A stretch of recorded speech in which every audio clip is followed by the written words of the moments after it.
Right, what's up, traders? Welcome to the first YouTube live stream that I am doing on my channel. I just want to make sure that everything is coming through in the back end. So obviously for those that don't know who I am, my name is James Bruce and I'm one of the day traders at ASFX. I have been day trading for almost coming up on 6 years now. In August 2024, I will be 6 years. I started day trading in August 2018. Just let me know in the chat what you guys are watching this morning, what you would like me to cover. I've got a few topics for my stream. It's going to be we might do 2 sessions here throughout the day. We'll probably do these once a week for now. I do live stream on our platforms on ASFX TV. Tom has actually just got off his live stream. And that's where I stream mostly, but we do want to get into the YouTube streaming as well. So just let me know if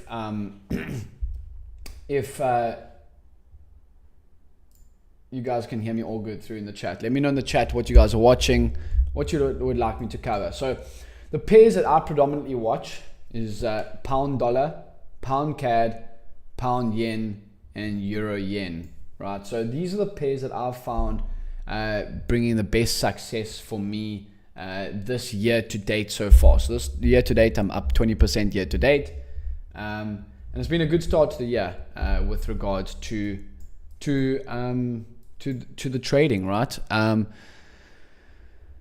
But yeah, a new quarter and new goals.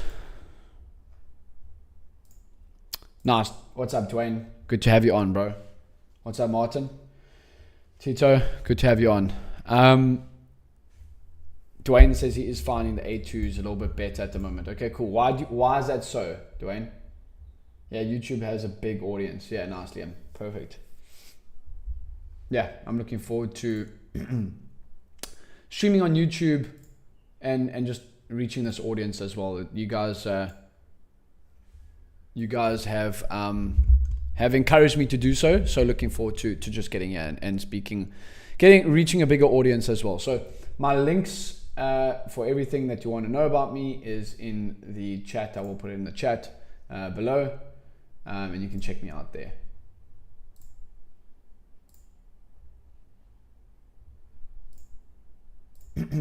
So what's some aspects of your trading that you guys are struggling with at the moment? So before we get into it, into that, let's speak about. Oh, it's legit. Nice. Good to have you on. Rob, what's up? Rob from South Africa. Liam, also from South Africa. Good to have you guys on. So there's my link tree if you guys want to check anything out. But yeah, let's speak about what I am watching this morning with regards, as I said, to my best trading pairs that I like to trade. So I was looking at GU longs. So let's just bring this up as well. So GU longs, but just to note, guys, there is CPR this week. So there's a few news events that I avoid trading into. That would be NFP, CPR, PPR, and FOMC. So let's look at this week.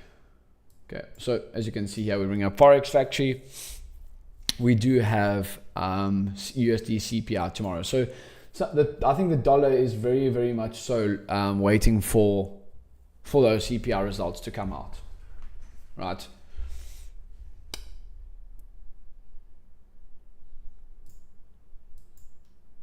So cautious with that. I know some guys were looking at GJ and EJ long, so GJ being pound yen cross, as well as euro yen cross as well, for longs, but as a third day play, so this is the 50-minute time frame. The only thing I do not like about them is simply that we are struggling here at Asia range high to get above Asia range high. We have cleared previous day's high, as you can see, but we are struggling at Asia range high right now. And this 5-minute chart does not look too great hot at the minute.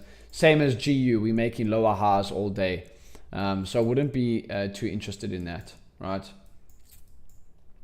A good stat to get from Edgefill, and it is in that link that I have put there in my link tree, but Edgefill, right, that I have been using. Let's just bring this up. This is a cool feature that I always like to show on my streams, right?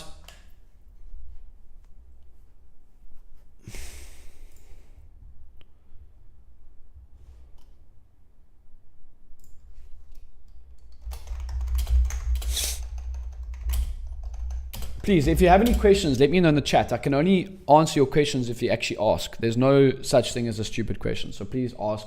This is why we do the live streams. Because obviously we want to share our knowledge.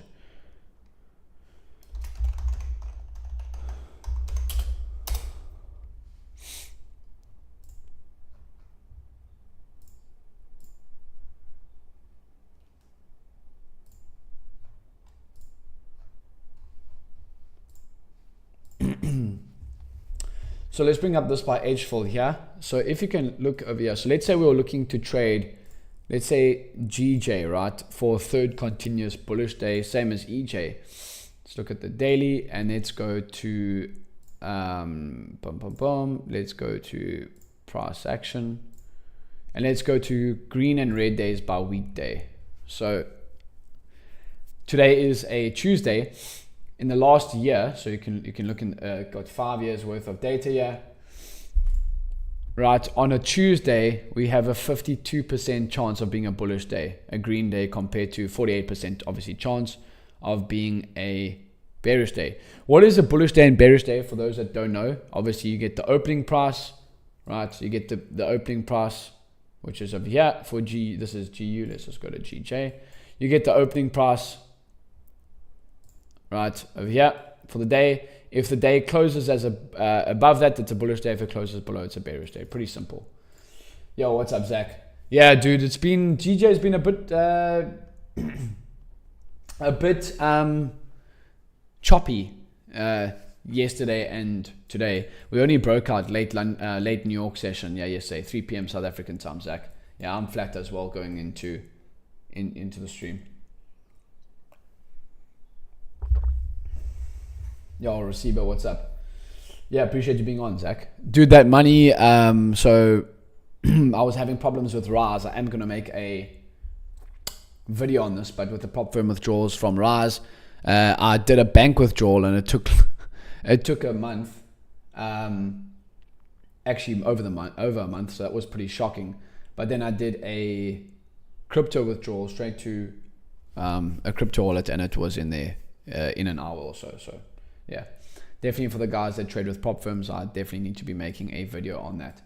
Let's speak a little bit about the stocks. So I do swing trade stocks as well with my portfolio. I day trade currencies, I swing trade stocks, and then also obviously invest into the S&P 500 every single month. So let's look at the stocks. I am looking at Google for a breakout here. I love looking at the hourly chart for my swing trading of stocks. PayPal looking nice as well. Maybe we can get something like this on PayPal up to maybe these highs here at 60, 68, maybe with a stop down here. So I do like swing trading the stocks as well, right? How your accounts with Bespoke, were you affected by the power pause? No. So I'm giving them till the 15th to sort out all the power delays and everything like that. I did get on a call and asked them to give me the facts, what's happening here. And they are busy moving money across to Dubai, so they just haven't had access to the money. It took me a month to get a withdrawal, bank withdrawal to move it countries to South Africa. So it just does take a while. So they are giving until the 15th, but I had a payout actually the other day with Bespoke and another company. So with Funded Engineer. So I haven't been affected. No. It did take a week or so, as they mentioned in their Discord and on their socials, that they just had issues with the payout delays while they were shifting money across jurisdictions. So yeah.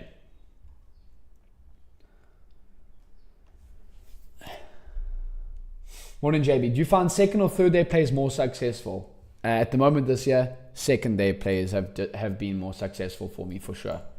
So second day plays. What does he mean by a second day play? Is simple. Is a second day play, right? There's a good example on GJ. GJ, we have a bullish day here. If I was looking to buy it yesterday, we only have one previous bullish day, so that I'm looking to buy on the second bullish day. Today, if I'm looking to buy it, we've had two previous bullish days. I'm looking to buy on the third day, possible bullish day. So Looking to buy it with one previous bullish day or looking to sell it with one previous bearish day is a second day play. Those are my best trading setups. Yeah, these are good questions. I appreciate you guys being on. Yeah, just give me a like and subscribe if you do enjoy my stream. I am going to be running these probably longer than ASFX TV streams as well. So make sure you stay tuned for them because I am probably going to be running throughout the day with pauses in between, you know.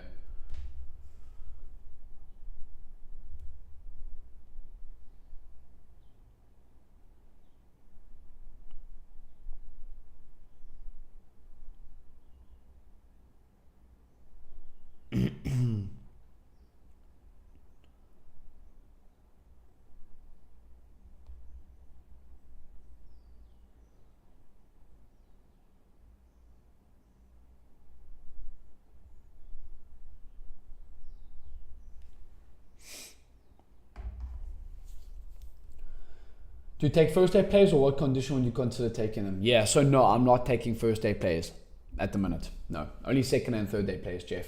I'm just trying to be more in tune with taking my best trading setups, right? So no, I'm not taking first day plays at the minute. I'm waiting for that first bearish day, first bullish day, and then looking to trade after that.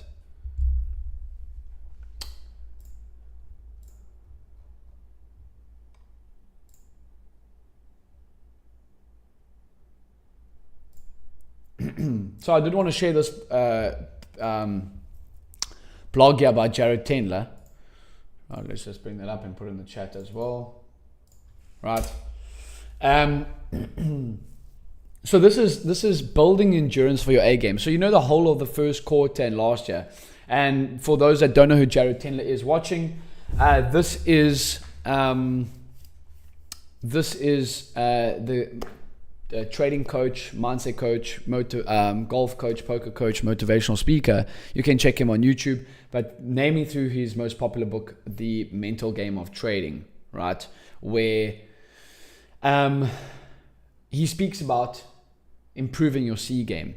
What does improving your C game mean? It means stop sucking less, basically. Yeah, sucking less.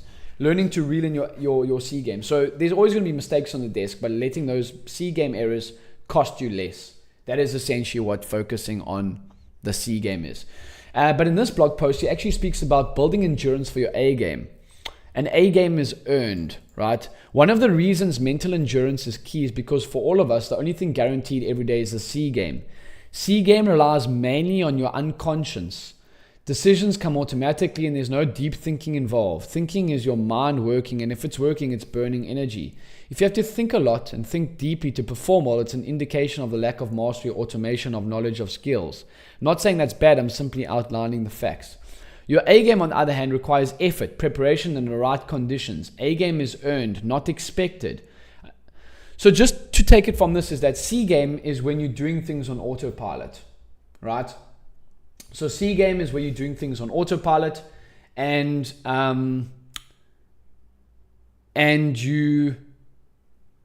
you're doing things on autopilot, and the only thing that you can guarantee each and every single day is your C game. But your A game actually requires preparation and actually acting, sizing up in your best setups, for example. So this I thought was a really, really good one. Speaking about the A game, because I know we've spoken a lot about C game work-ons in the last year or so, right? So I think that was a good blog post about that. GU starting to pick up a little bit of momentum here, but still having trouble here at the Asia range highs. So we're going to continue monitoring that. That was my plan for longs this morning, but yeah, I don't particularly like it at the minute. We are really much stuck here at resistance levels. GCAD as well.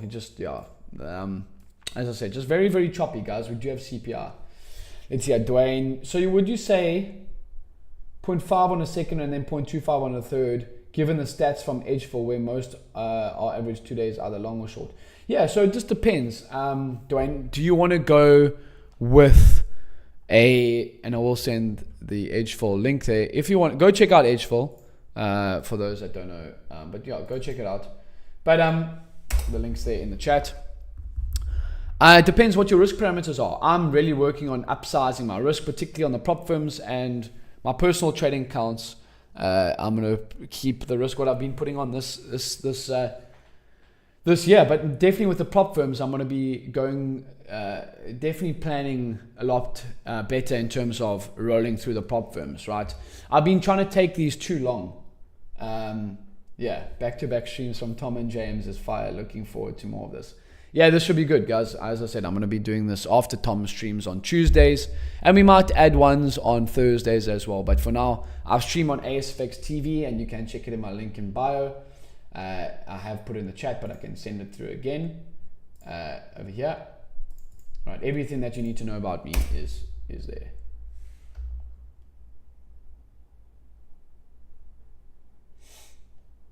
But yeah, it should be good. Let's just get that there.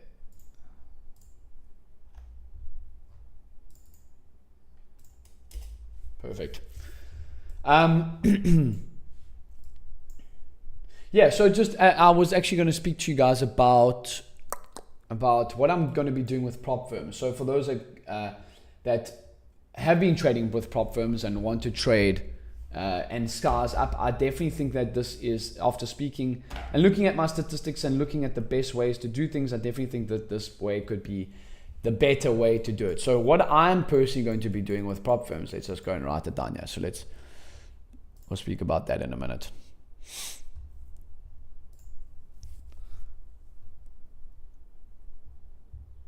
Tom, great stream this morning, Tommy. Really good stuff.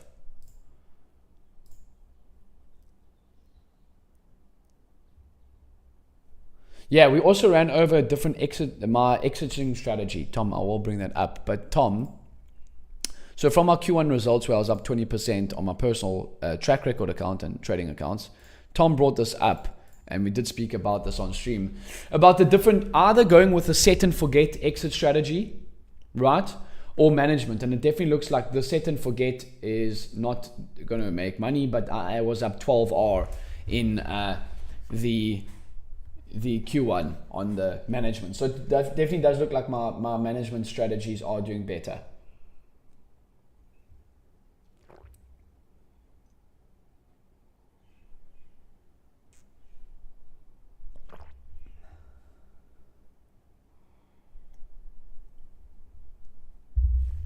But yeah, let's speak about my idea with the prop firm. So I advise for people to do this on their budget, not on anyone else's budget, but do it solely based on your budget. So what does that mean? So I'm going to be allocating a 100K account, which costs $500 every 2 weeks. And I need to pass or fail this 100K account. I'm not going to be obviously just taking random stupid trades. But my plan is to either pass or fail this challenge every 2 weeks. So 100K every 2 weeks. That gives me 200K that I have worth of challenges per month, right? So essentially, what I'm going to be doing is this. 100K account every 2 weeks. I either pass or fail. And I'm going to be risking between 2 and 3%, 2 and 4% even sometimes on my best trading setups. And then once I get to phase 2, I tone down the risk. So phase 1 and 2 between 2 and 4%, phase 2 between 1 and 2%, and then funded between 0.5 and 1%. The reason I say this is because I definitely feel I'm taking too long on the challenges. Yes, I am up a good piece on challenges I'm running with FTMO, Bespoke, and a few others, but I'm just taking too long in phase 1. It's just not needed. The whole point of these prop firms is to actually get paid. Now, if I'm taking 7 months to get paid, it just doesn't make sense. Yes, I've got other funding accounts, but I want to add them to the pool. And so what I'm going to be doing is I'm just going to be adding these things to the pool. It just doesn't make sense for me to be taking this long on them, right? It just simply doesn't make sense for me.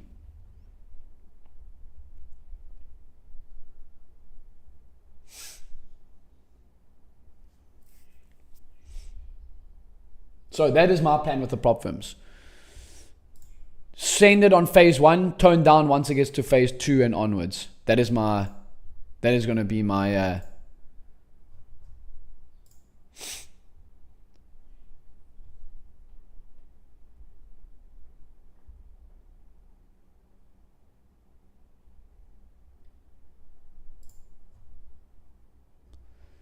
That is going to be my plan with that.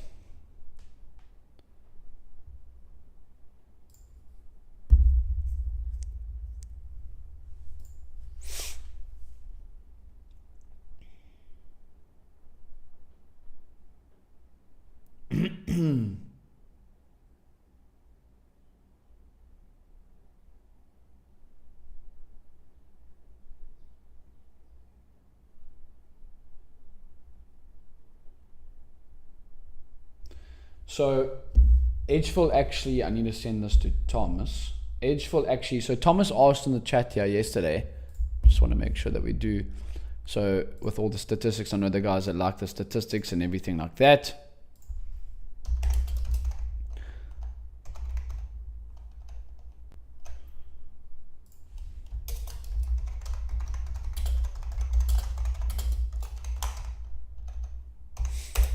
So Thomas asked yesterday in the Black Show Club, our mentorship, he asked wondering in Edgefield, if Edgefield has any data on the average time that ES or an SPX, so the S&P 500 breaks out of its inside bar range. If it does that day, should be expecting this at 8 a.m., 10 a.m. Eastern, etc. Would be interesting to know. So any data on the average time that ES takes to break outside of its inside bar range, and then so they did give feedback on it.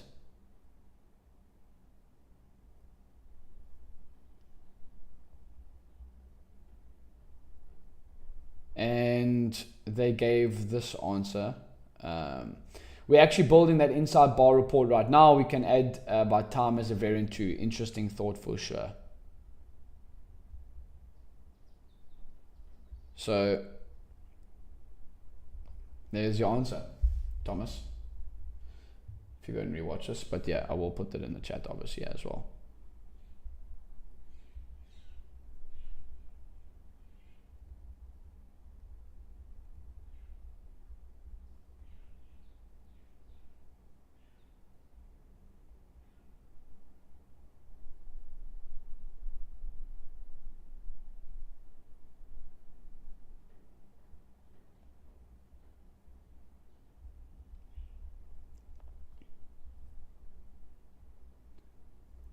So, yeah, things are still just chopping at the moment, actually. It's going to be interesting to see what that dollar, see how he's finding this resistance here at that Asian range high, previous day's high. That's why sometimes I am finding my base trading setups are coming once we have broken through previous day's high for sure.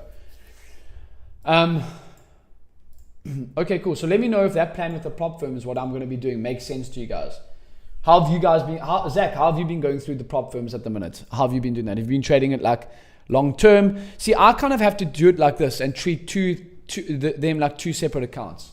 Personal trading accounts I treat with respect and track records, and then prop accounts treating with regards to just ciphering through them and just getting paid. That's all that matters, right? So yeah, let's look at a few of, as I said, the stocks. I do day trade currencies and I do swing trade the stocks. I actually physically buy the stocks through my bank. That's how I invest into the stocks. It's quite nice to do.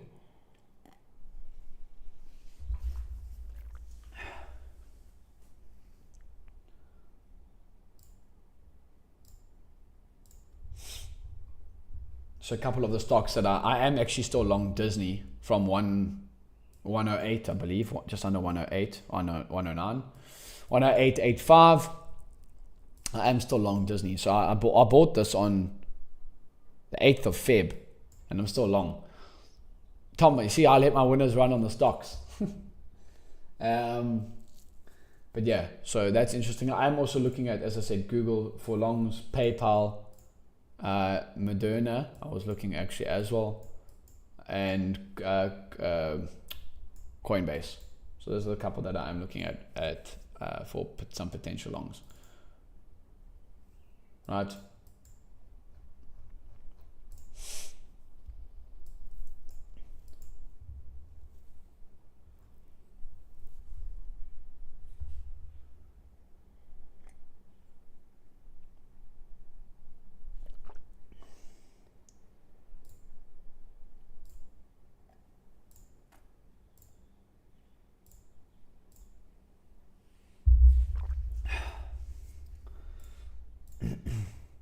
Nice. Yeah, let me know in the chat if you guys got anything that you're watching. But at the minute, yeah, it's just, I think definitely, guys, it is definitely something to be talking with regards to the CPI tomorrow. Things are definitely just waiting for to see how those play out. Right, let's have a look at the broader watch list with regards to maybe some other currency pairs. ECAD, EuroCAD making lower highs this morning. EU as well. Doesn't really look like there's much happening at the minute as we speak. And that's okay, guys. Sometimes no trading days are the best trading days.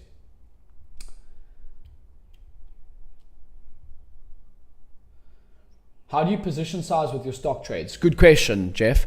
So how I do it is you can either buy stocks as a CFD or you can actually purchase the physical stock via a broker platform. What I do is I actually physically purchase the stock. So what I do is, let's say I'm willing to risk $1,000 on the stock. I actually physically purchase $1,000 of the stock. Let's say I wanted to buy Amazon where it is right now. I actually physically purchase $1,000 of the stock, and if it goes to naught, then I lose $1,000.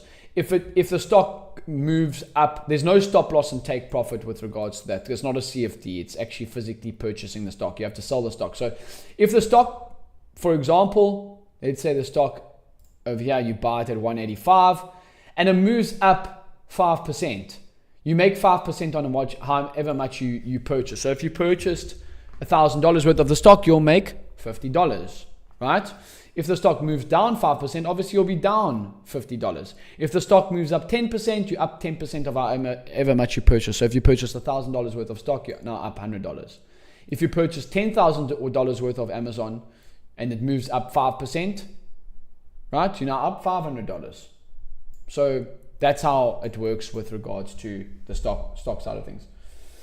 Gabri How from Cape Town on prop firm challenges. What win rate and RR do you aim to achieve? Good question. Good to have another South African on here, bro. How did you find my channel? If you could just give me a like and subscribe, I appreciate it. We are going to be doing this more often. I think the live streams like this definitely do benefit. And if you want to watch me live stream more often, you can catch me on ASFX TV. Yeah, sure. So let's discuss that. So what does that look like, right? What does that look like?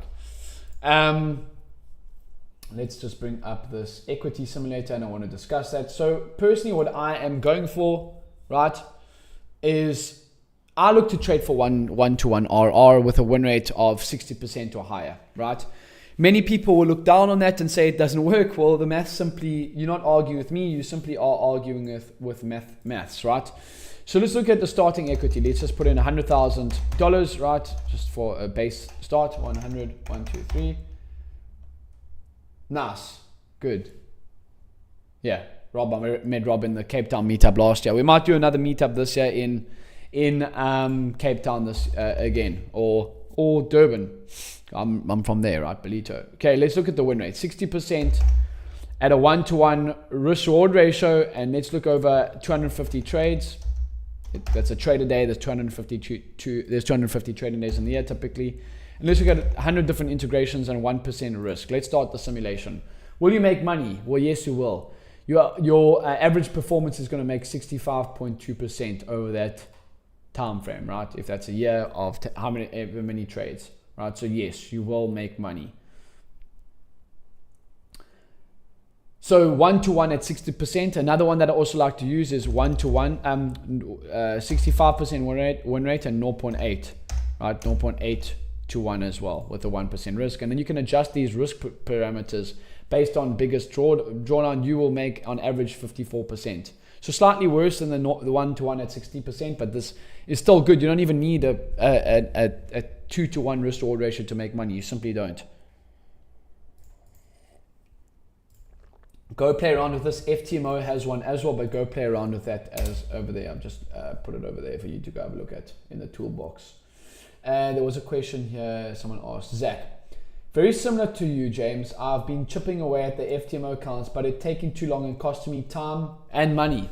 Correct, Zach. It's like, yes, I'm up on them, but it's just like, I'm like, stuff it. Like I'm up on I'm up on the accounts like 5%, 6% over 3 months. But it actually I'm like, listen, if I just go for a smaller account, so instead I've got a 200K account I normally purchase, if I just go for half the account and I just try and pass them or fair them within 2 weeks and go for that,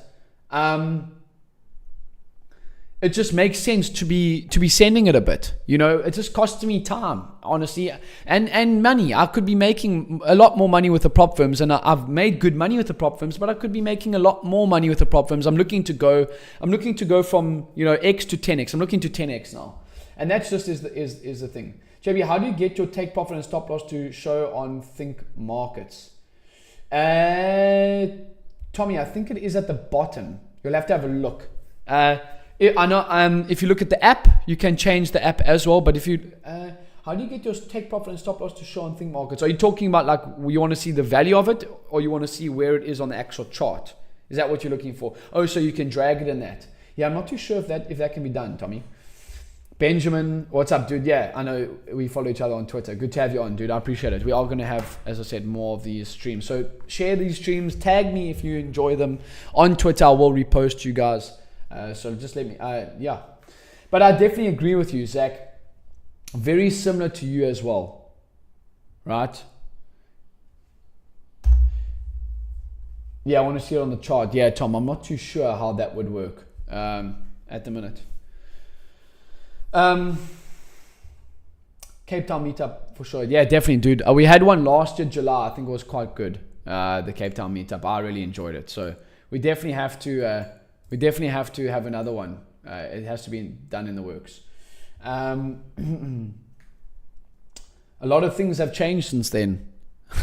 I've got engaged. I'm getting married next month on the 18th of May. So a lot of things have definitely happened since that last meetup. That was last year, July. I got engaged in September now, getting married and got a new house and everything. So it's a lot of things have happened since then. But I just appreciate you guys that do come on stream and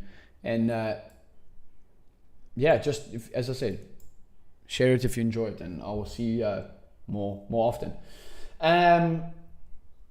Yeah, so Zach, I definitely agree with you, dude. Very similar to you, James. I've been chipping away at my FTMO accounts, but it's taking too long and costing me time and money.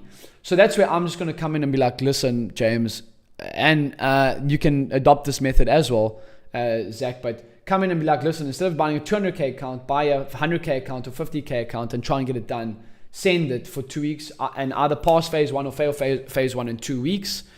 And then re-go at it if you don't. And once you get to phase 2, you tone down the risk, because now you're in phase 2, you got a lot more, you got 5%. Whereas I think the phase 1 is just like that hurdle to get over. But if you don't have the budget to do it, I don't recommend it. This is if you want to scale up the prop firms faster. If you don't have the budget to do prop firms, taking your time with it is definitely the way to go about it. But I've seen it is definitely looking at prop firms as just making money, milking it for what it is, and then the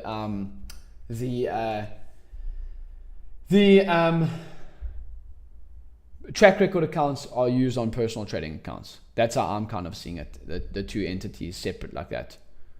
Right. Guys, we might just take a little bit of a break here. I will be back let's give a 20-minute break. I'm going to carry on letting the live stream run. So I will see you maybe at let's look at the time now. So what is the time? Eastern time, EST time now. Just so we can look at it from a universal. I know the Yanks like looking at the flipping Eastern time. So it's currently 5:11 Eastern time, am I correct? We're 6 hours in front of them in South Africa. So it's 5:11 Eastern time. Let's come back. I've got 1 or 2 more topics. If you guys got any questions, any pairs that you would like me to cover, please let me know, and I will cover it on the next bit of the stream.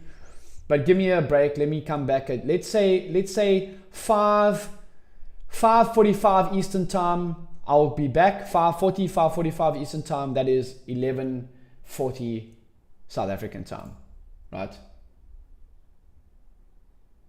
Thanks, Zach. I appreciate it, dude. But yeah, I'm 100% in the same boat as you. Let's speak more about this in the next session. And I'll be back again, 11:40 South African time in the next 30 minutes. So 30 minutes from now, I'll be back.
Right, what's up, traders?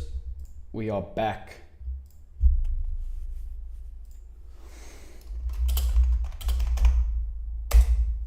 Okay, we're back on.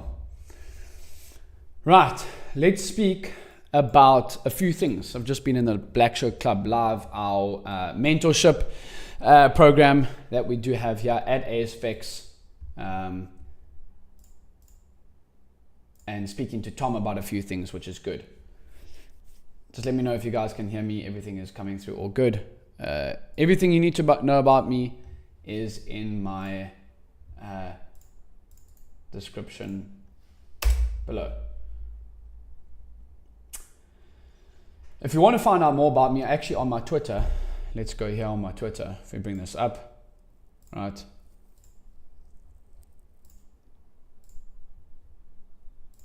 So let's go to my Twitter. I actually have these two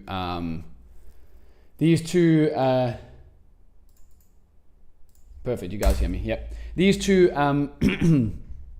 episodes that I have had on other podcasts, but you can check my story out over there.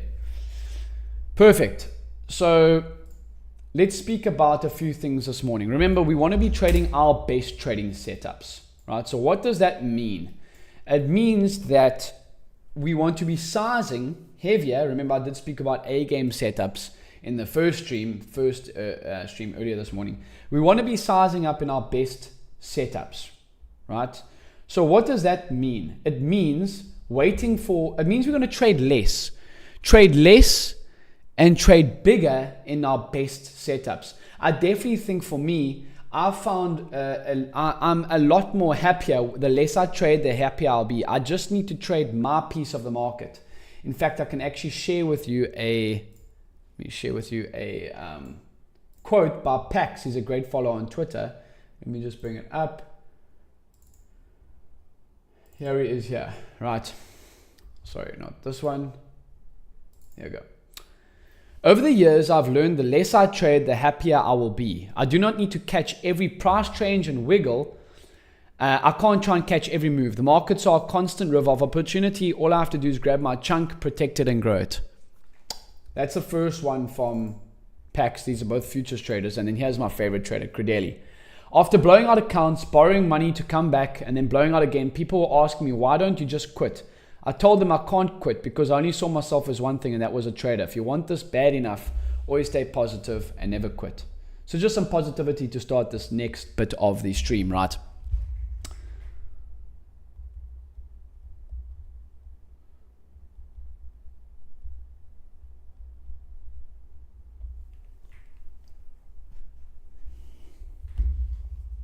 It's probably my favorite quote. I love a good old Credeli quote. It can't be a James Bruce stream without a Credeli quote. Just one more quote as well. Yeah, the real competition is never between you and someone else. It is between you and yourself. So yeah, let's see what we can find in this next session. We're back on. Yep, great stream, and yeah, appreciate it, Anthony. Thanks for being on. Appreciate you guys.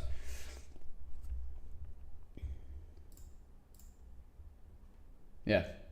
As I said, share on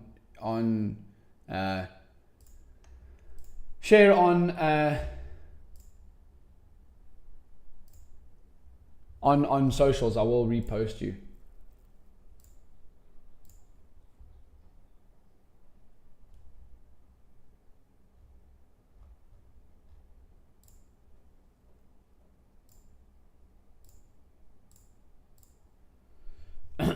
Okay, so let's speak about still Euro USD finding some trouble here. GU starting to break higher now. We have started to break through previous day's highs. So let's see. So Tom and I were actually speaking about now in the live chat with Tom on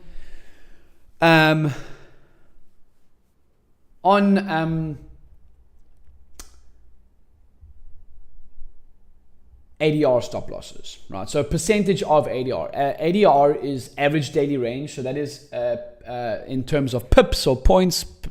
Currency market works on pips.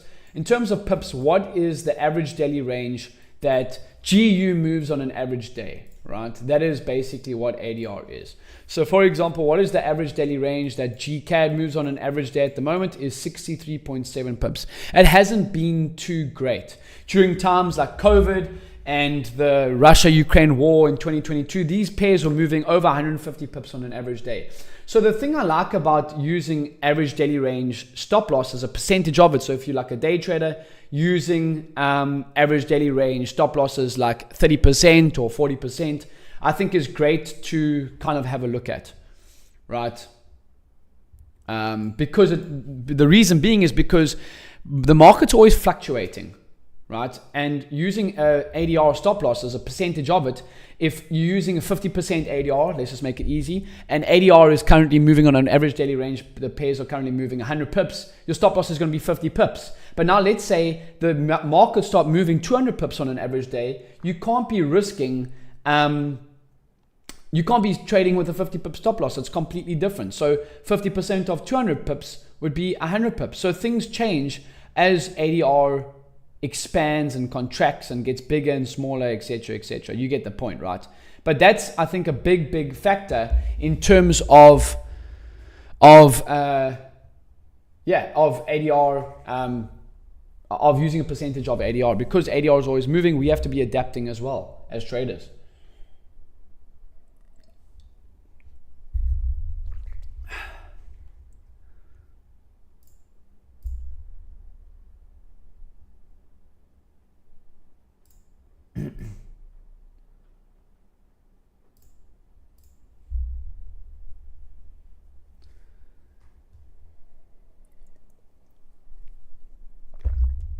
Cool. So again, we are starting to break higher here on GU, but yeah, we'll see how we react here at last week's highs. This is previous week's highs, and you guys know I don't like trading around those zones. My 4-step process to identifying good trades. Let me know in the chat if you guys would like me to cover anything. Any pair that you guys would like me to cover. Let's see what GJ is doing. GJ is starting to break out, but just very choppy at previous week's highs. So yeah, at the moment, nothing too hot at the minute.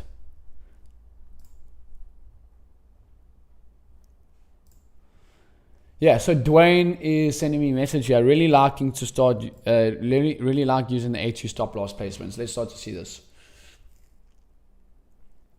CHF. Jeez, I can't remember the last time I traded this, but no, it's got an A2. The thing I do like about the A2 is you can actually see the indicator prints, Dwayne. So I think that is good. That is really good. Again, I want to say, Dwayne, the best. You remember, once you be in this game for long enough, you don't need to trade every single day. You just need to take your best trading setups, right? So you just need to take your best trading setups. That's all that needs to happen.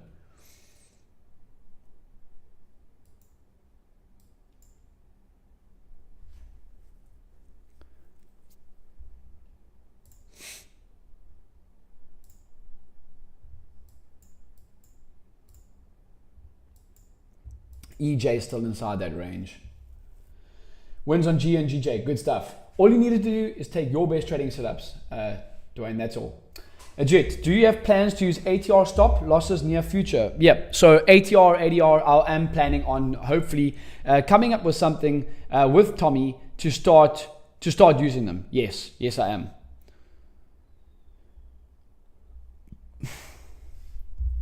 As I said, like ATR stop losses, like 30% ATR, 50% ADR. So there's difference between ATR and ADR, right? Yeah, so really solid trading there, Dwayne. Solid work.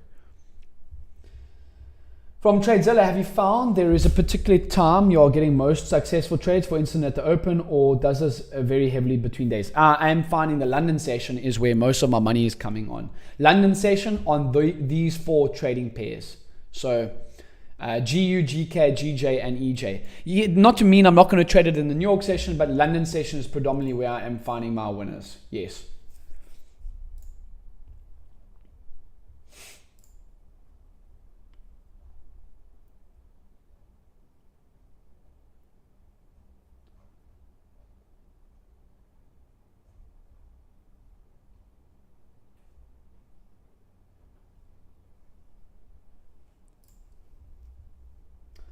Yeah, 100%. GCAD would be my watch. It's breaking out now as well. Yeah, let's have a look here. GCAD. Yeah, pound pairs look like they are breaking out. Going to be interesting to see how we hold here, because on GCAD, the only thing I don't like, Jeff, is GCAD. We've had multiple days to the high side. So we've had 1, 2, 3, 4, 5. This would be the 6th day in a row to the high side. So that's the only thing I don't like about GCAD. That would be the only thing I dislike about it. So 6th day play. Remember, as on the first stream, I did say that my best trading setups are first, second and third day plays. So waiting for that first day play to set up and then taking it from there.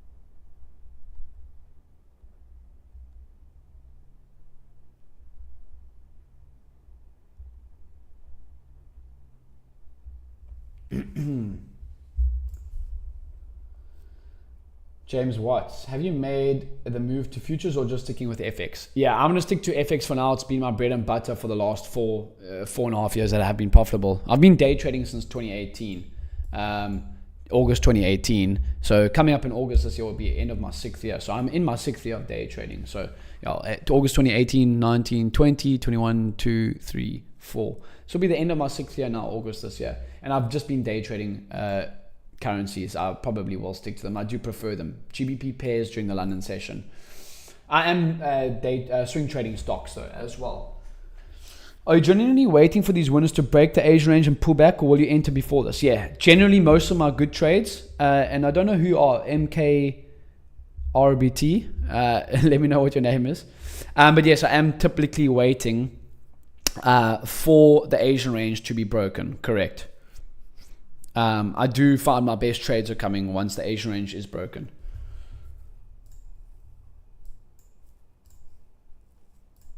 So waiting for the Asian range breakout and pullback.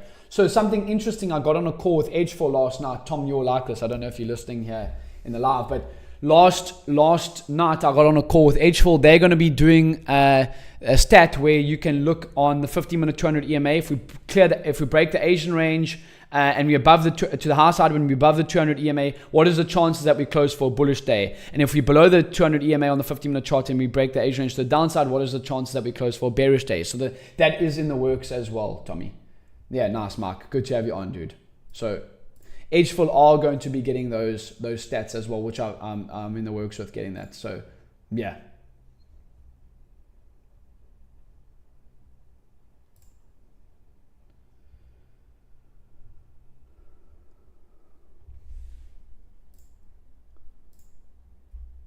So if we look at some other currency pairs, GA, a little bit more choppy this morning. We're still trading as an inside day in between yesterday's highs and lows. Let's look at the DAX. DAX starting to melt off this morning. That means that S&P might be coming down, and yeah, they tend to follow each other. But interesting, very, very choppy. Look at this, very, very choppy. Remember what I said in the first stream. It is NFP and NFP. It was NFP last week, but as it is CPI tomorrow. Normally the US markets like to wait for those two news events at the start of the month. I am really, really waiting for those first 2 weeks to happen. NFP and then CPI. I'm finding my best trading setups come once those two events have happened. So typically what happens on a normal trading month, we get in the first week, we get NFP, right? And then the second week, we normally get CPI and FOMC, right? I would like to wait for these 2 weeks normally to play out, and I'll start sizing heavier on the third and fourth week of the month. Let me show you what I mean by that. Let's bring up a Forex Factory. Let's bring that up. This is what I mean by that. Let's go to this month, right? See, first week, first Friday of the month, NFP, right? Non-farm employment change, right? And then we get The following week we get USD CPI, and then we normally get USD FOMC. So trying to find it. Okay, we had FOMC last month, so there was no FOMC this month. We're not going to have it this month. FOMC meeting minutes, but we're not having the rate change just a year ago. So you can see, normally in the first 2 weeks, as I said, NFP, this is the new cycle. You guys should know this as traders. This is the new cycle that every single month repeats itself, right? First week, Friday, NFP. Second week of the month, CPI and FOMC meeting minutes, right? And then the last 2 weeks of the month is typically when things start to open up and I start to size heavier. So first 2 weeks of the month can be quite tough. I look at the last 2 weeks of the month, right, to size up there.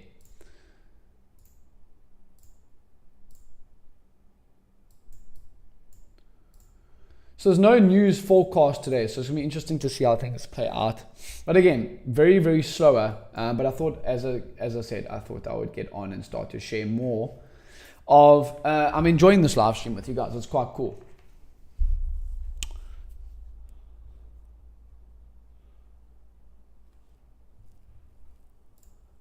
So interesting to see how everything plays out today and tomorrow heading into FOMC, for sure.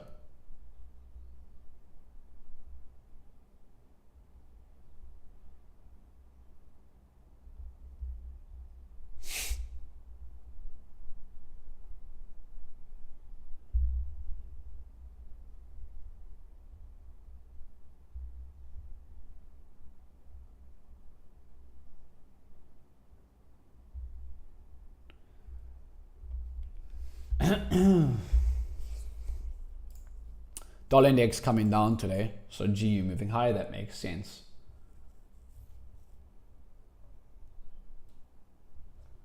Anything that you're watching at the minute, Ajit? Let's look at even some broader watch list here as well. Let's look at like EN.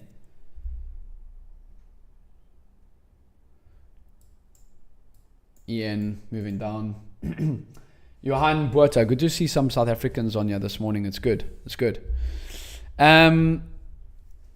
Would you recommend starting with your own small ZAR Capital account and as funded traders? Yeah, I would recommend doing what's best for you. I personally, again, this is the truth that no one's going to tell you, but I always tell it as it is that big capital makes big capital, small capital makes small capital. You're just not going to make a lot of money with a small account. Yes, if you're treating it like a retirement account and you don't need to make it as an active income, yes, put money into it every single month, grow it, and look to make 10% a year and treat it like an RA.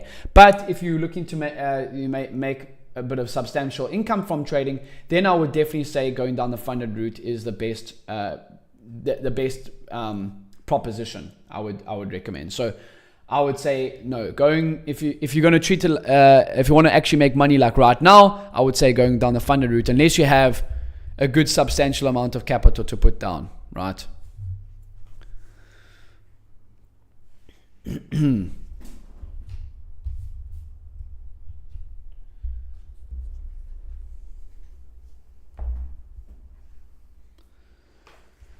Yes, I'm waiting for EJ to close above the Asian range high and retracement on GJ. Okay, nice. Got you. Yeah, GU starting to... Pound pay is starting to rip now. Big time.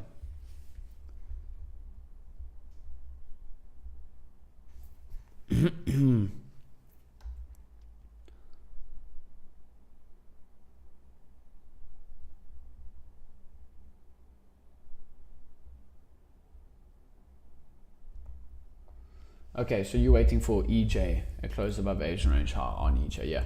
I just see it's a bit choppy right now at last week's highs as well. How was your day like when you weren't a full-time trader yet? How would you manage your trading hours? Yeah, very good question. I was obviously studying as a university student as well as playing professional rugby. So I started day trading in 2018 when I tore my ligaments in my left knee, which was like, I need something to do outside of just playing rugby. So my normal day looked like I'd go to training, study, trading, go to training, rugby training, and then I'd come home.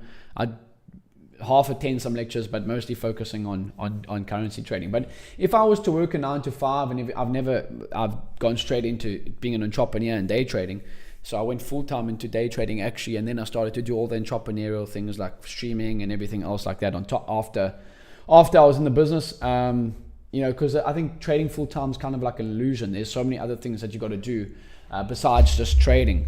That's why I think it's good to actually have a 9 to 5. I always recommend people when they say, James, I want to come in and I want to quit my 9 to 5. I always say, dude, please don't do that, because day trading is definitely not a full-time thing. Like, I know a lot of guys that actually are entrepreneurs, like they stream and everything like that. They have other business ventures, and then they only day trade for like 4 hours a day or 3 hours a day. Like maybe some guys only day trade the US stock market open, but they do other business ventures throughout the day and also some of them maybe swing trade and make their living swing trading, and then they have to have another thing to keep them active during the day. So I always say keep your job if you can, your 9 to 5, because that's going to pay the bills, that's going to keep your mind busy and active, and then actually look to day trade for maximum, look to trade one session, London session, New York session, whatever it is, or look to swing trade.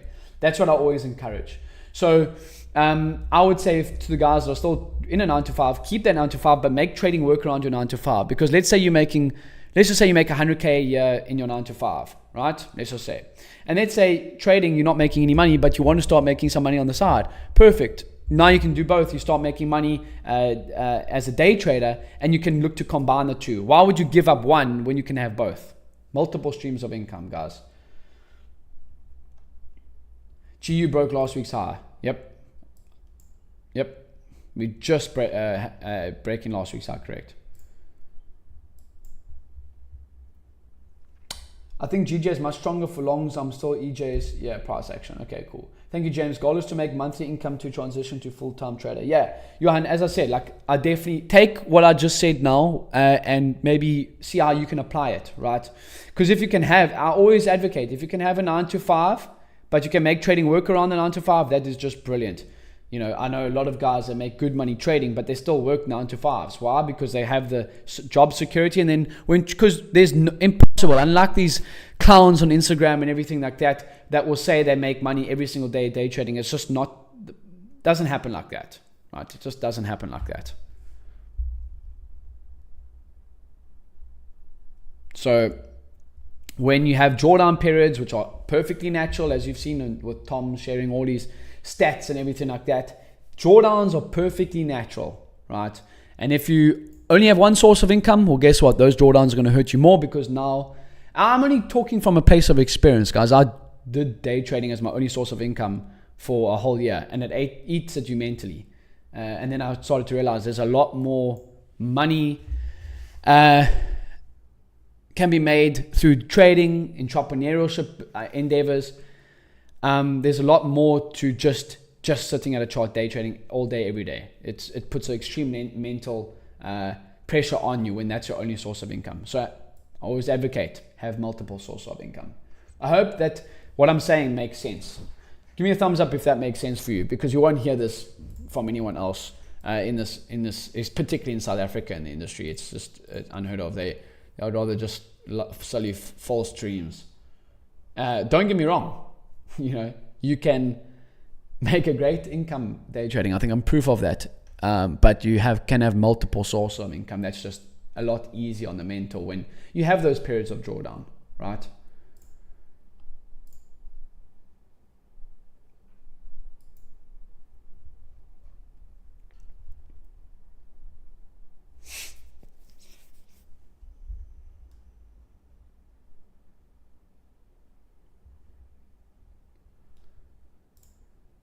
And you're a good trader, Jeff. So you should definitely look to have, and good guy, you should definitely look to have, as I said, different sources of income.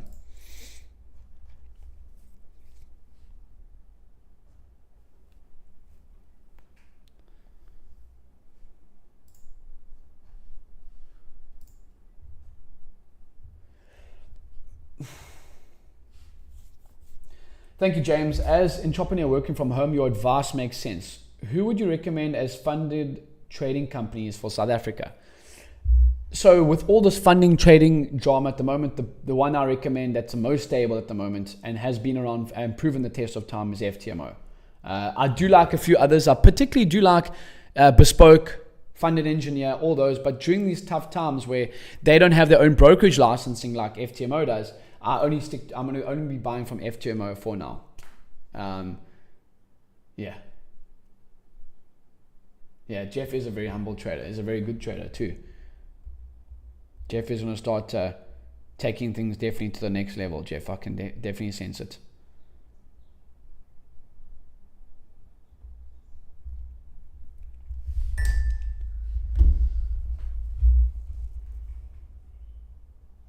Fixify is good. Yeah, I've never tried them. Interesting. I like the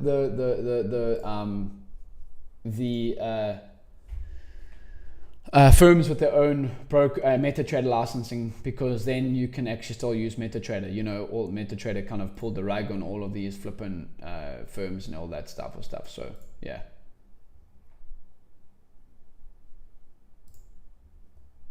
For sure, it's easy to trade when you're not all in on trading. Could definitely be better in managing other things while trading though. Are they backed? They are backed by a broker. Okay, nice. So Fixify have their own. Does it have their own broker though, or is it backed by another broker? Yeah, the only thing is that like if you don't have your own brokerage licensing, the other brokers sometimes just pull the rug, like they did. I think Markets did on quite a few of the prop firms. So did, what was the other one that used to use 8cap as well, right? What would be your thoughts on GJ pullback now that it has OB this morning? Would make less likely to enter a trade? Let's have a look. GJ. Yeah, I like GJ for longs. I definitely do like GJ for longs. It's just very, very. We'll have to see if we get a pullback. Okay, nice. FX Pig is a broker. Nice. I think FX Pig used to actually work with my Forex funds when they first came out. That's interesting. Let's see how.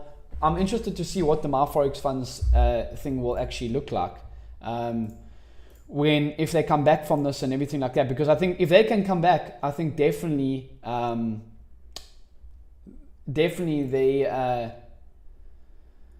The prop firm market is going to be really, really good. I personally believe the prop firm market's not going anywhere. There's just too much money and too many avenues to go down. People love the prop firm model, and if people love it, there's money to be made. People will be in it.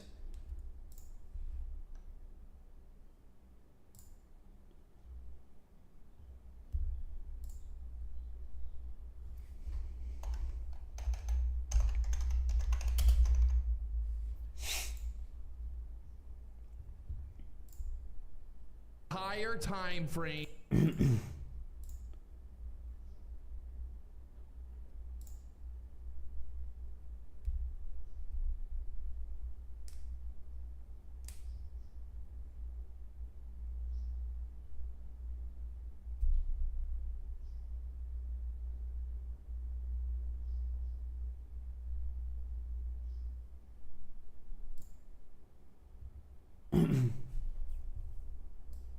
Yeah, I just think there's too many opportunities with regards to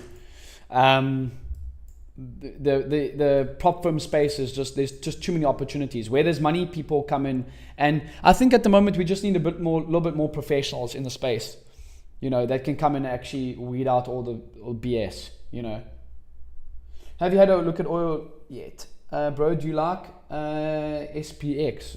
I know you wrote SPN, but are you meaning SPX? Let's have a look. Yeah, I have been looking at oil. Let me have a look. Yeah, JB favorites. Let's have a look at the commodities. Oil.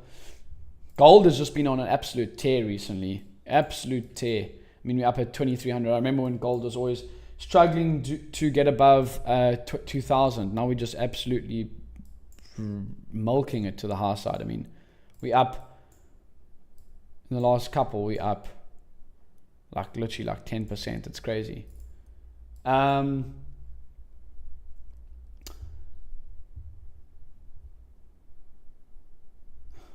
Yes, so I have been looking at oil. Geez, a little bit of a gap down yesterday and now moving higher. Interesting. Yeah, oil has been trending to the high side as well, if I'm not mistaken. I think we did hit like all-time highs.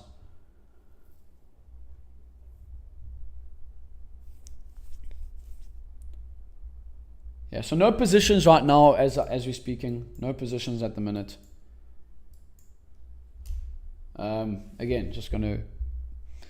With CPI tomorrow, as I mentioned in the start of the stream, with CPI tomorrow, everything like that, you want to be cashing in on those last 2 weeks of the month. First 2 weeks should be very, very focused, particularly in the currency market.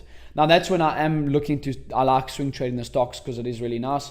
But I am also looking to maybe add a commodity like oil that I can look to trade in the, particularly the first 2 weeks of the month, because it can be quite, as I said, saturated with regards to, just waiting for those news releases. So look, NU, see some euro, dollar definitely taking a bit of a beating in the last week or so after NFP, last week Friday.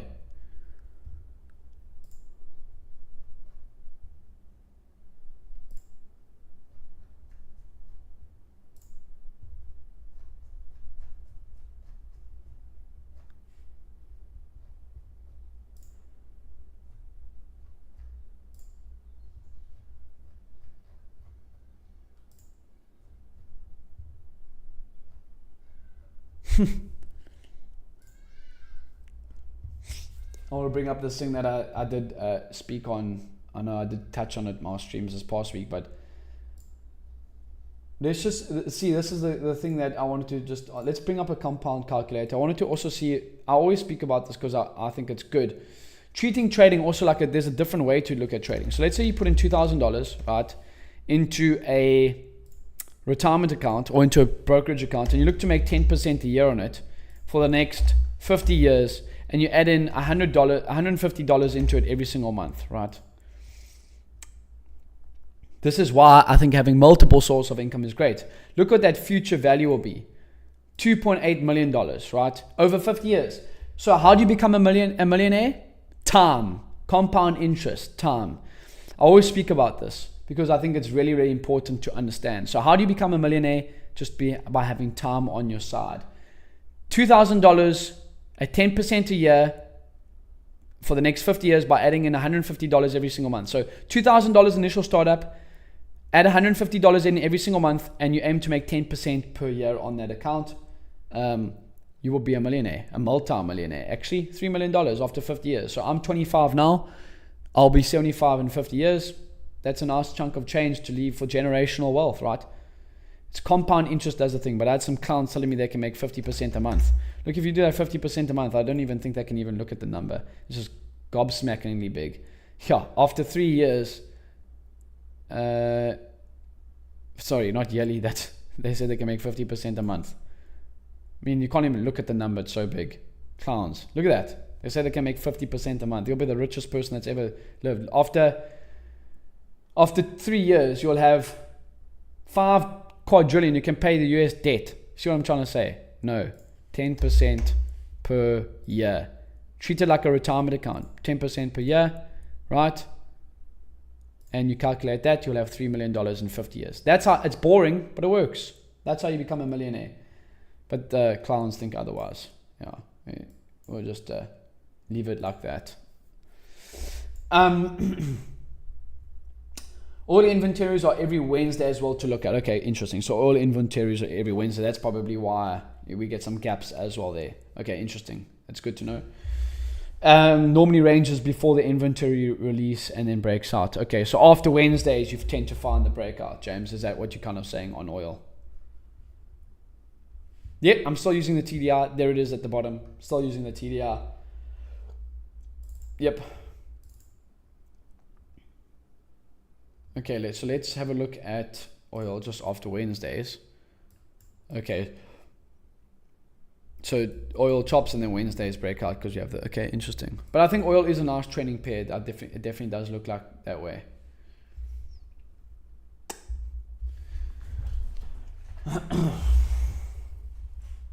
What topics? So I might stream another session today. I might not. Let me know if there's any topics that you maybe would like me to cover yeah, let me know. Because if there's not, then obviously I'm gonna, because it doesn't look like I'm gonna be taking a position live here today. But I would like to continue to bring as much value on these streams, because if you want to catch me streaming more often, I do stream on Wednesdays and Fridays on ASFX TV, so you can catch me there. The link, again, I can share it with you guys. Everything you need to check with me is via this link over here. It's $10 a month. You can get me, Evan, Austin, and Tom at your fingertips. Let's bring that up. Let me show it here for you guys. There you go. So and if you can't make it live, you can rewatch it as well. So I'm streaming tomorrow at London Open time. Right.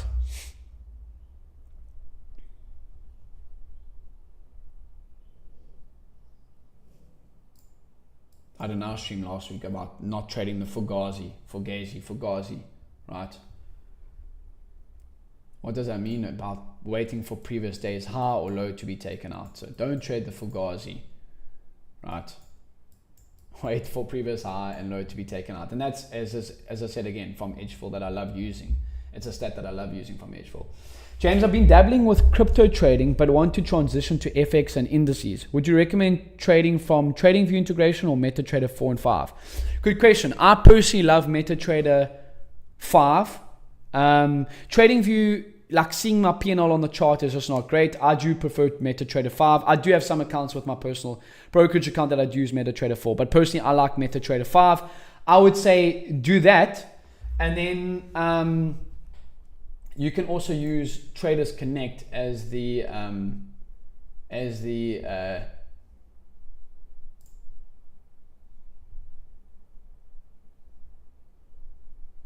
your trade copier, right? Yeah.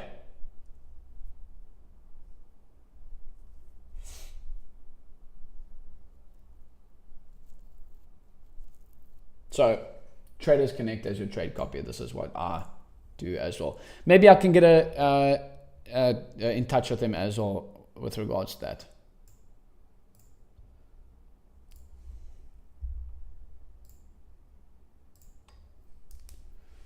But yeah, I use Traders Connect as my trade copier. So set it up on MetaTrader 5 and then just use a trade copier to copy across the different accounts that you might have. Maybe you have a personal trading account and everything like that. But that is the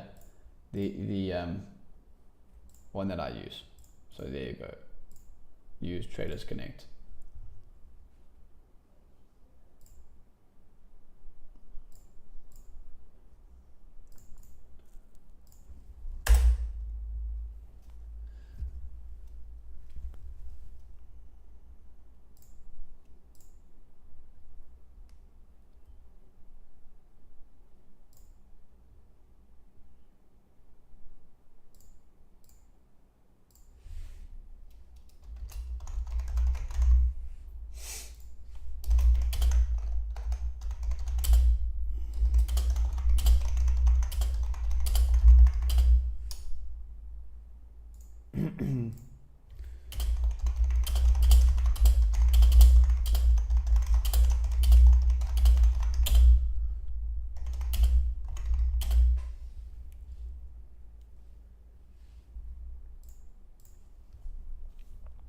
When do you want to have a traders meetup, like mentioned on Twitter? Yeah, maybe end of July. I am getting married in May, so maybe July, August, somewhere around there. For the guys that are from South Africa live on stream, where are you guys actually from?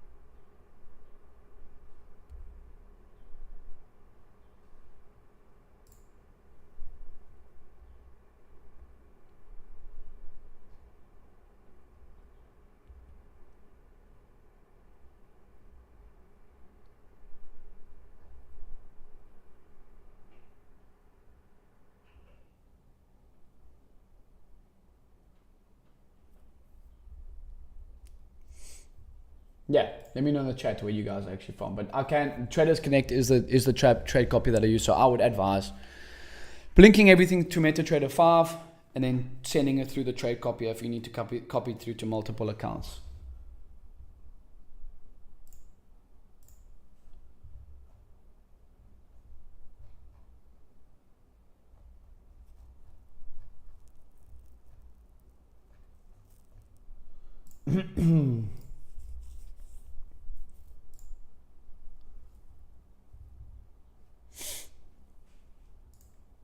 Yeah, so a little bit slow at the minute. As I said, EJ is finally starting to break out. What are your thoughts here, Jut, on EJ? Are you looking to get in? I personally don't like it near last week's highs. That's just not my best trading setup. So previous week's highs are down there. We definitely are wanting to be buying it, but I just don't like it down at that level, personally.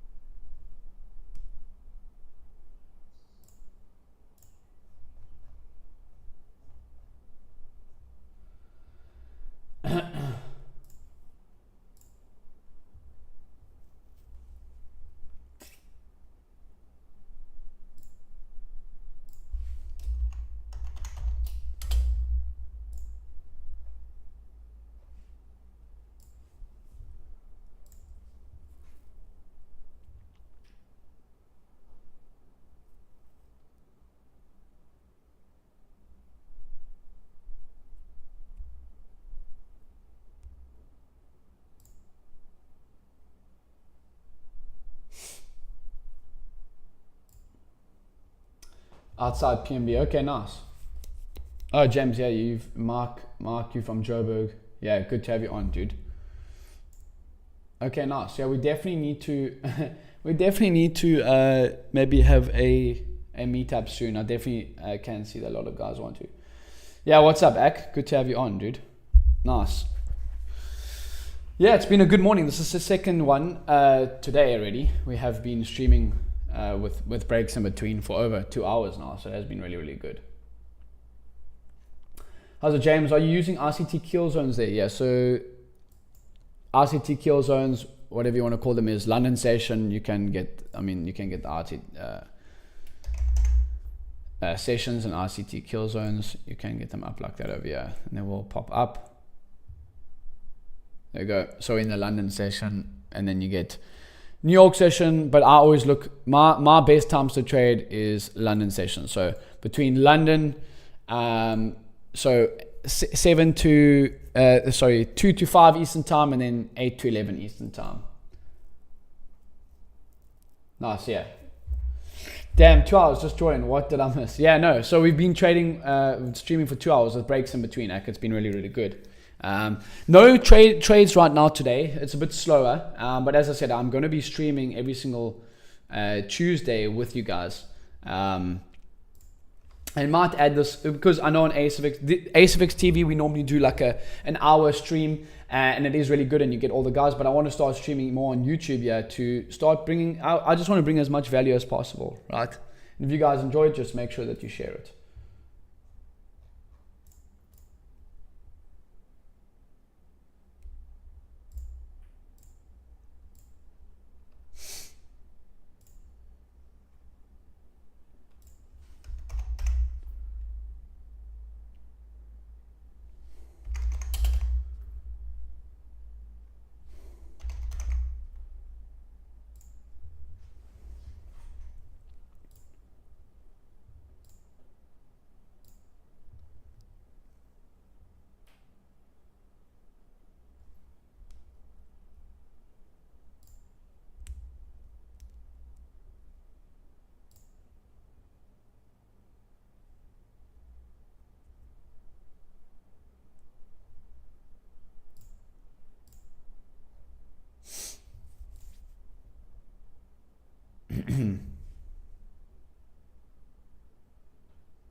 Have you gone over oil? Yeah, we were speaking about oil, I think, like literally now. Let's bring it up again.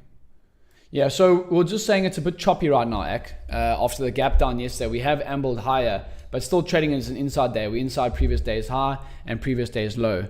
After the big gap down yesterday is quite interesting. What I have found as well on oil, Ak, is when you have an inside day, so when you trade within previous day's high and low, the next day can be quite an explosive day, right? That's what I have really found in with regards to that aspect. So, yeah.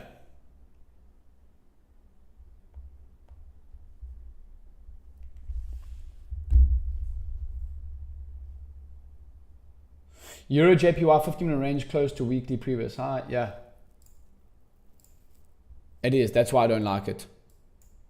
I definitely don't. I don't like it because of that aspect.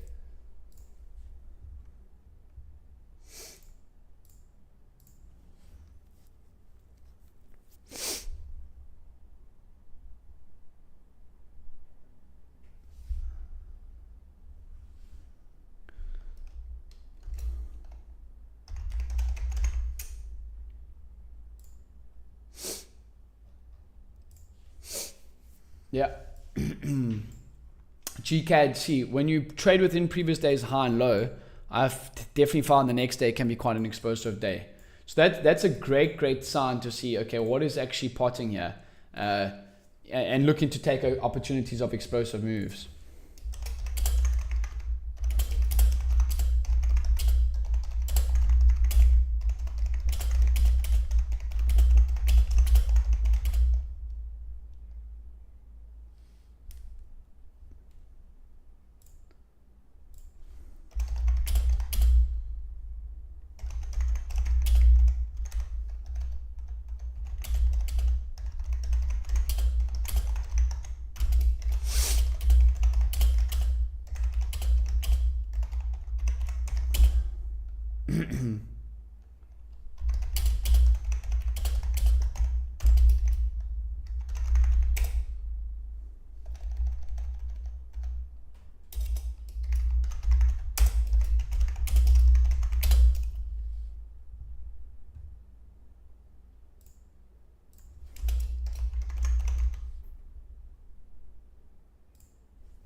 Yeah, good to see you as well, Jan.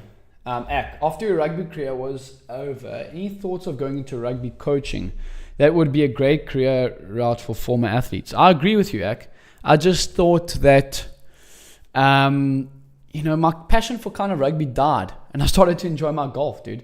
So, yeah, I think kind of my passion for rugby died, and I just didn't enjoy it as much. So my passion kind of just fizzled away, I guess.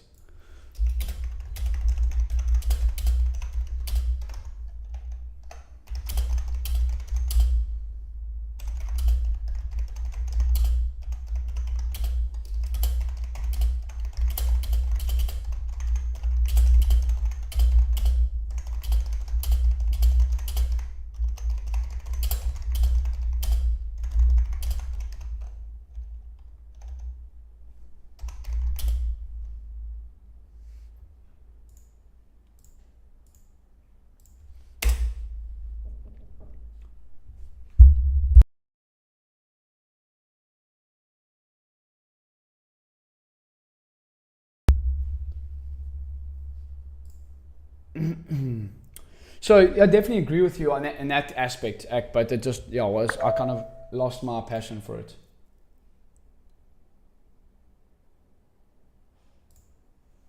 And I definitely think, maybe, and we can't rule it off. Maybe in the future, it's always like, yeah, for sure.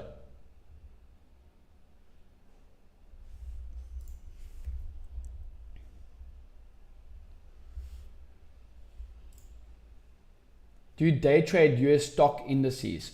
No, I swing trade. The only thing that I do with regards to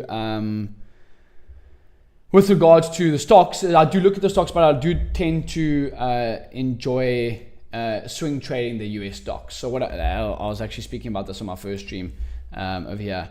I was looking at, I'm currently long Disney, so Disney Corporation from 108. So I like to swing trade the stocks, and I actually physically buy the stocks. You can day trade or swing trade the stocks, but I prefer to actually physically buy the stocks. So you can trade them as CFDs in South Africa, or you can actually physically buy the stocks. So like, I know they have, I buy them through Investec, my bank with Investec, but I know other guys use, what was that? Easy Equities. I have done it through them as well.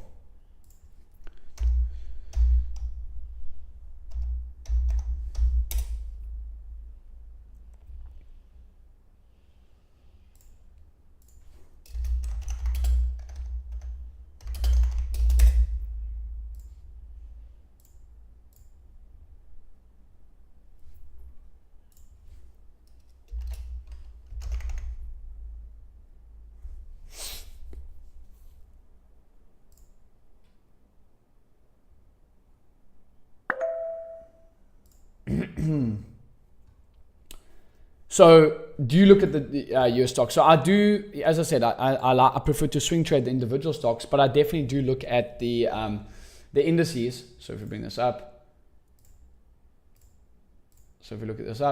we look at the US indices like the Nasdaq. Well, Nasdaq starting to fall off, S&P 500 starting to fall off. We did speak about this earlier on stream, that a breakout could be coming before, it is waiting for NFP, definitely. What makes it easier for you to, with letting your stock winners run compared to your day trades? I think because the stocks are a lot slower moving when you're in the swing trades on them compared to when you day trade the currencies. I know things can just turn around quite quickly.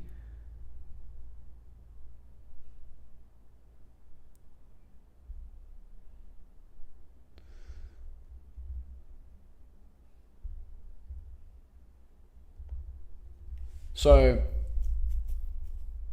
yeah, I think that makes it a lot easier when you are actually swing trading them.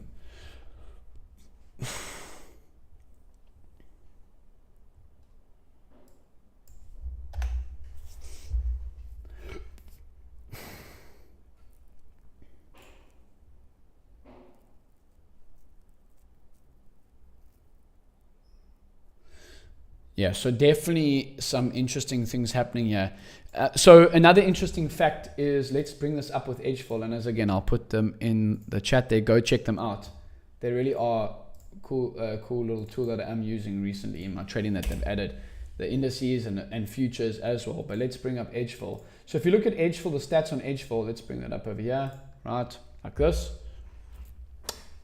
And let's go to, you can look at stock, everything like that. But let's look at futures. Let's look at ES futures on Edgeful. Let's look at daily. Let's look at price action.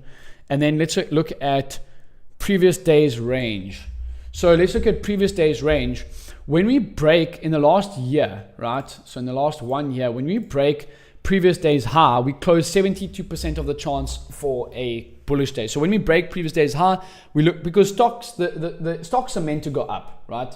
That is a fact. Stocks are built to go up, right? So when stocks are built to go up, we don't want to be shorting them. You're basically betting against the stock market, right? But when stocks tend to go come down, it's normally, especially when you're trading the indices, because ES is the same as the S&P 500, previous day's low tends to be taken out, right? Previous day's low tends to be taken out. When it gets taken out, we have a 73% chance that when we take out previous day's low, that we close for a bearish day. So that is an interesting one. You can also look by weekday. Wow, look on a Tuesday, because today's a Tuesday. When we take out previous day's low on a Tuesday, 87% of the chance we close bearish. Very, very interesting.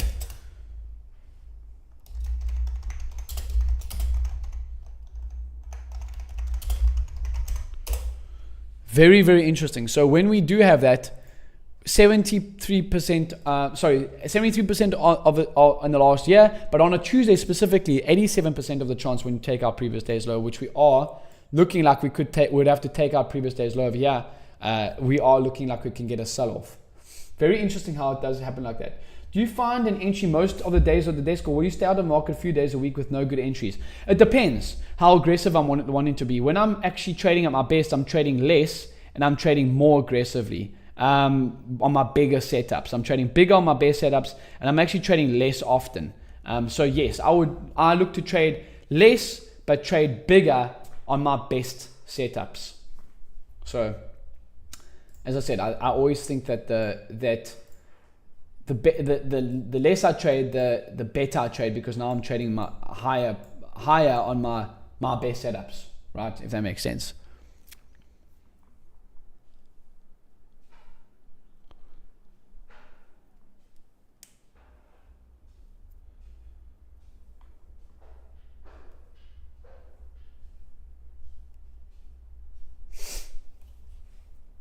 Higher risk on my base setup. So how do I determine which is my base setups and which isn't? As I said, I look at my stats, and these are my best pairs to trade, the pound pairs and one euro pair in the London session. These are my best pairs to trade, right? And I am finding my best setups coming on these. So these pairs during the London session.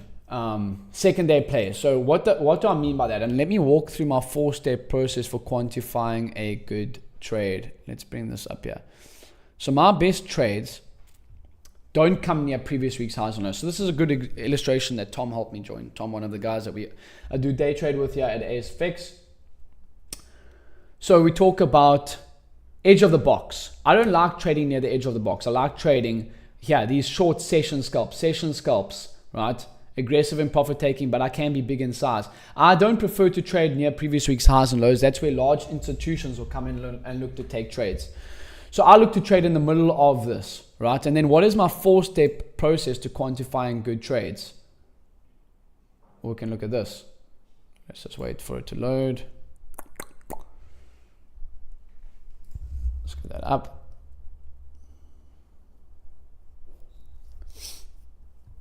Is price away from last week's highs and lows? Where is it in relation to the 200 EMA on the 15-minute chart?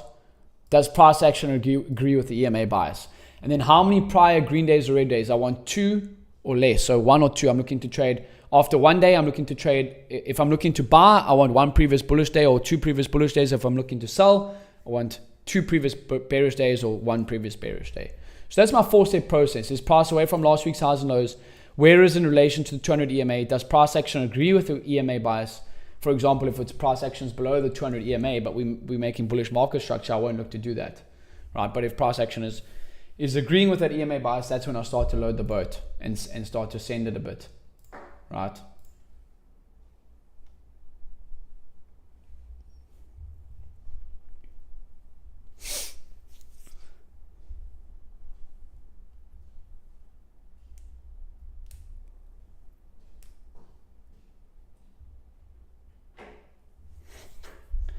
After your rugby, so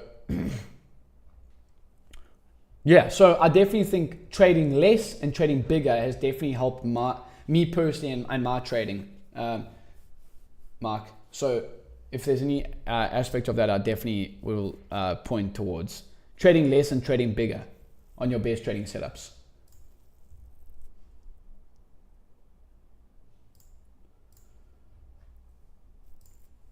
Okay, cool.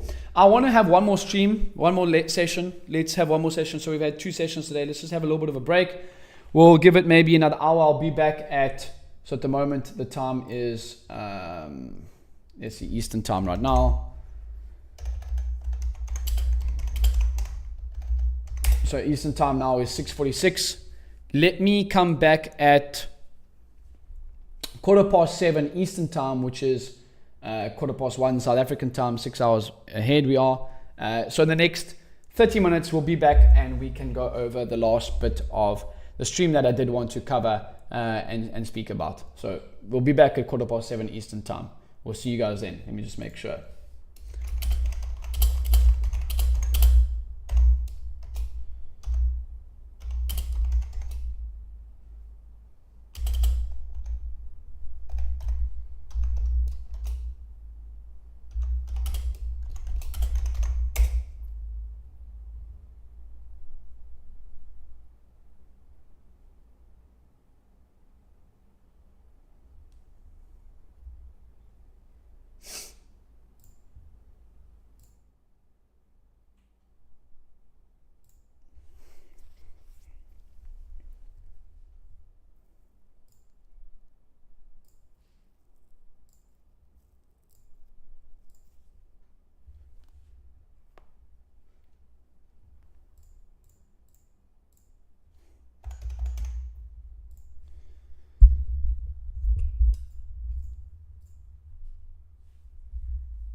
All right, what's up? What's up, traders? Let's see if we can get some guys back on here for the last session of the day. Yeah. So been streaming all morning. I've appreciated you guys being on. We back.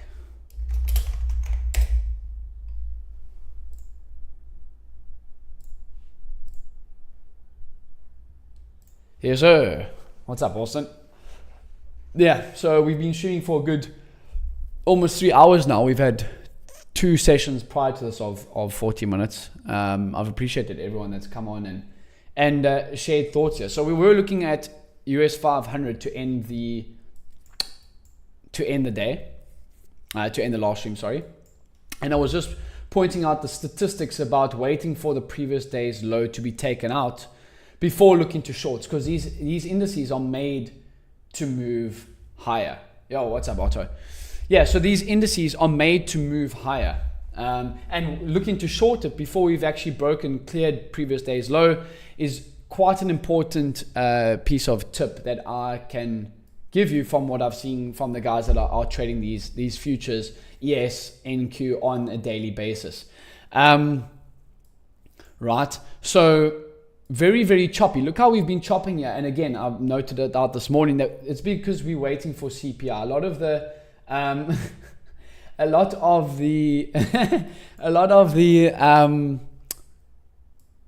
the markets are waiting for the CPI news release. We spoke about the importance of the first 2 trading weeks of the month, NFP and then CPI, as well as FOMC being in the first 2 weeks of the month. So very, very important to know our weekly and monthly news cycle. What's good, Mr. Bruce? Yes, sir. Don't get blocked by Riz. Be careful. Yeah, you gotta be careful these days. Yeah, so things have just been really, really slow today and this week typically. But I was also speaking about my best pairs this year, which has been a GU, GCAD, GJ, and EJ. Very, very tough little trade here on GU this morning. I know some guys I was top of my list for longs. I didn't really like the EJ longs and the GJ longs, but pound pairs tend to seem to have picked up a little bit of momentum heading into the this morning. So pound pairs being bullish this morning has been the play, but just not a base trading setup for me. There's 4 key attributes to my base trading setups, right? And I have spoken about this on the previous stream, but let's speak about it again. So let's bring up my trading plan, right? And this is them. Is price away from last week's highs and lows? Where is it in relation to the 200 EMA on the 50-minute chart? Does price action agree with the EMA bias, and how many previous green or red days, right? So that is my 4-step process to good trades. I also spoke about what I'm going to be doing with prop firms. I don't want to be wasting my time and effort with prop firms. I want to be passing phase 1 in 2 weeks. I'm going to be buying a new 100K account every 2 weeks and either passing or failing it. Then I need to start ramping up this process now of the prop firms. I've made good money from prop firms, but I can make more money from prop firms. And I want you guys to make more money from prop firms too. And how can you do that? By being on stream with me. I've just put in the chat there. You can watch me on ASFX TV all week long with me, Tom, Evan, Austin, all week long for $10 a month. So it is the pinned chat in there for you guys watching. Make sure that you go check us out on ASFX TV as well. I will be doing this YouTube streaming live every Tuesday. But yeah, make sure to check that out. Everything that you need to know about me as well is also in the chat as well. I will maybe pin that too. So let's paste that. There's my link in bio there as well, right?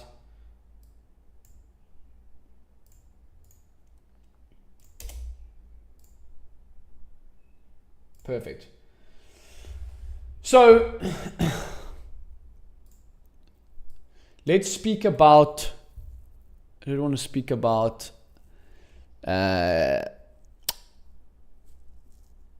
the prop firms as well. So 100K account, what I'm going to be doing is ciphering through these, buying a 100K account every 2 weeks and either passing them or failing them. I want you guys to look at what you guys can afford to do and start to do this as well. I've seen Austin do it. I've seen Zach do it. A couple of guys, Zach streaming on Top Step today, which is really, really cool. One of our Black Shirt Club members, one of our most successful Black Shirt Club members.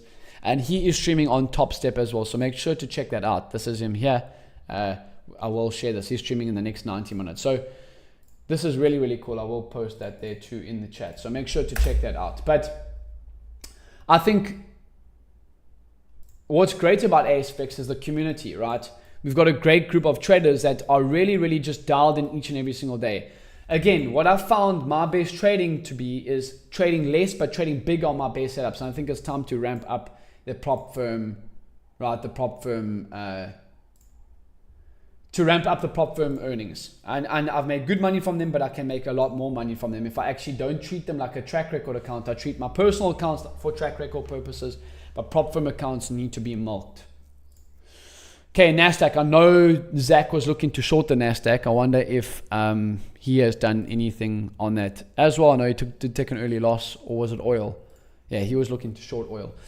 Just this morning, I haven't taken any trades, but I have pointed out some maybe long positions that I am looking on, some stocks, PayPal, and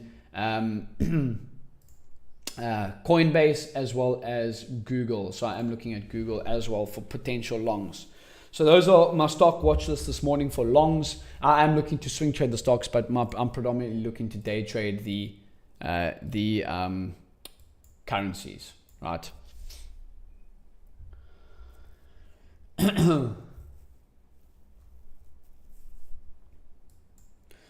Mr. Silva, what are you looking at this morning with regards to US 500? Just a bit more calm coming into with CPI tomorrow. Otto, what you looking at?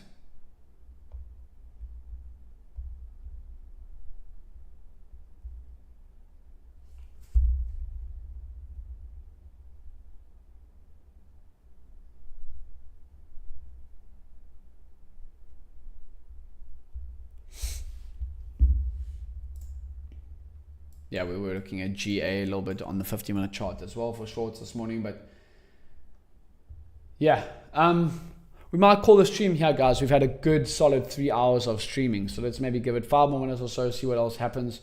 We do have a little bit of time still till the New York stock market open, but this has been a good stream. We probably will do this every single Tuesday, but if you want to catch me and all the other traders at ASFX streaming, we are also getting Nick Stewart on, who's quite popular on YouTube, on ASFX TV. So catch us there.